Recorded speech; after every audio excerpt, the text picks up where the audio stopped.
Lisa Lassi, l'ultimo segreto di Botticelli.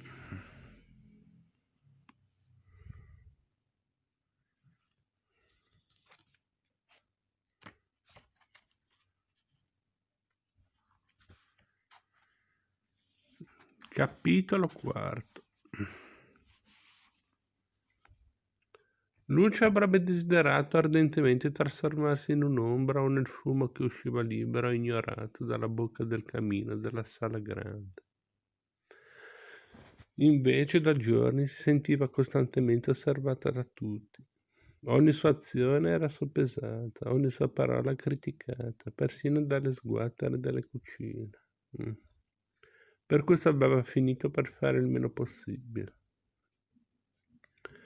Avrebbe fatto lo stesso anche con Giovanni, si era detta, quando Bianca le aveva confermato l'ordine di prendersene cura.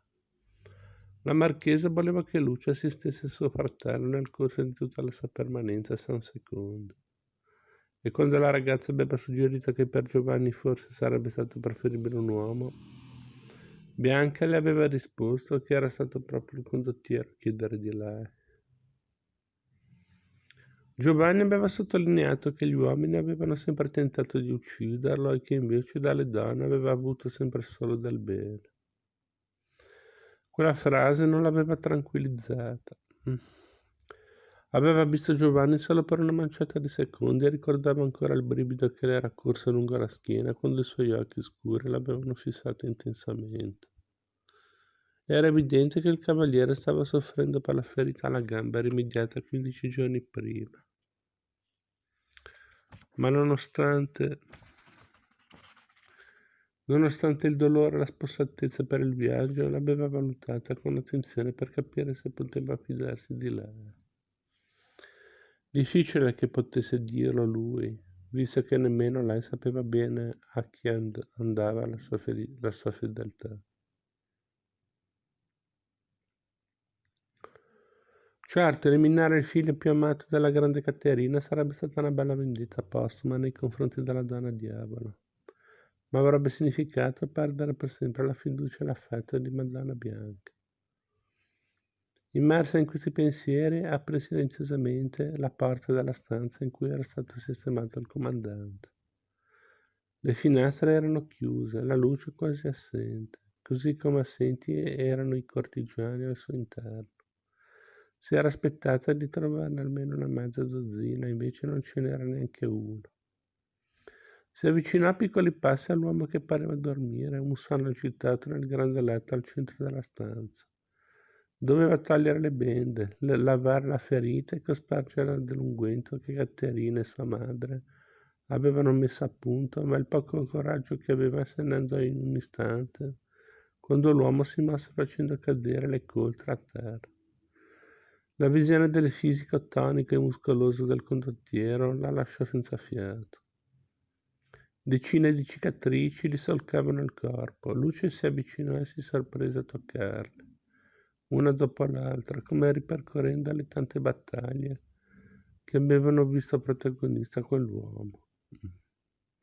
Chissà quante avventure aveva vissuto, quanti scontri aveva affrontato e quanti luoghi aveva visto.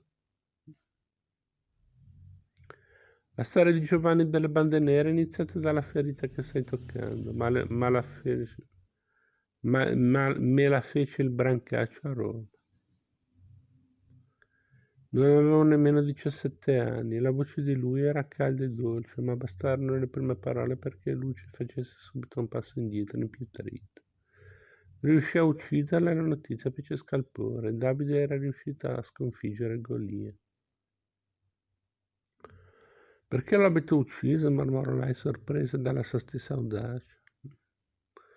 Non aveva nemmeno tentato di sistemare la coperta o di fingere indifferenza. Ancora una volta lui la fissò negli occhi come a rubarle l'anima.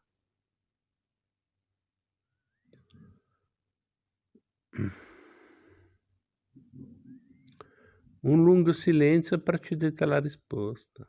Potrei dirvi che mi aveva minacciato o provocato, ma la verità è che è la mia natura. Mi chiamano il grande diavolo. Sono nato per dare la morte e probabilmente per morire presto. Ma non avete paura della morte, mormorò Lucio. La morte è sempre stata una dolce compagna della mia vita e non ne ho paura. Quello che temo veramente è l'oblio di una vecchiaia senza gloria. Forse voi potete scegliere come fece Achille. Una lunga vita tranquilla senza che il vostro nome diventi immortale. Oh.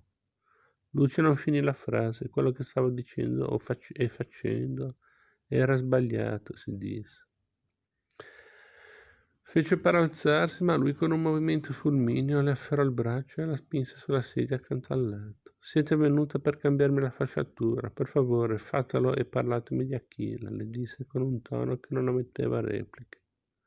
Non sentivo la sua storia da molti anni, da quando mia madre me la raccontava da bambino. Faceva lo stesso anche alla mia, mormorò lei avvicinando le mani tremanti alle fasciature. La ferita non era stata ben curata e l'infezione era in atto, ma lei era certa che la gamba potesse ancora essere salvata, con pulizia e unguenti a base di calendula e radice di altera.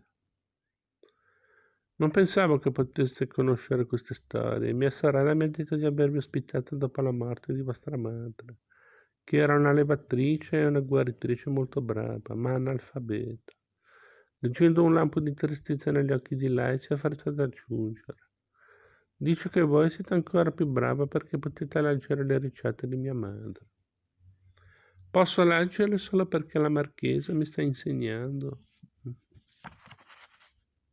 a farlo, rispose Lucio a denti stretti. Lo avrebbe fatto anche mia madre se avesse avuto l'esperimenta e gli occhi per farlo. Non era un ignorante. Era cieca? Lei annui secca e cercando di non far trasparire le proprie emozioni, inizia a spargere l'unguento sulla ferita. Quell'uomo aveva lo strano potere di affascinarla e intimidirla, probabilmente le due cose che erano capitate anche a sua madre davanti a Caterina Sforza. Cosa avreste scelto al posto di Achille? Le chiese lui improvvisamente. Una lunga vita ignorata dai posteri o una breve, piena di gloria e fonti di immortalità? Una moglie, tanti figli e decine di nipoti che si dimenticheranno di voi quando sarete ancora in vita? O un'intensa ma breve esistenza fatta di 1000 battaglie che tutti ricorderanno per sempre? Lui le fissava gli occhi d'ambra, sapendo già cosa avrebbe risposto a quella strana ragazza, perché fin dalla prima volta che l'aveva vista aveva intuito che era come lui. Che senso ha vivere tanto se nessuno si ricorda di te? Vivere una vita che è un amore più breve di un battito d'ali, ma che si possono ricordare per sempre. Questo è quello che voglio. Questo è quello che sceglierei.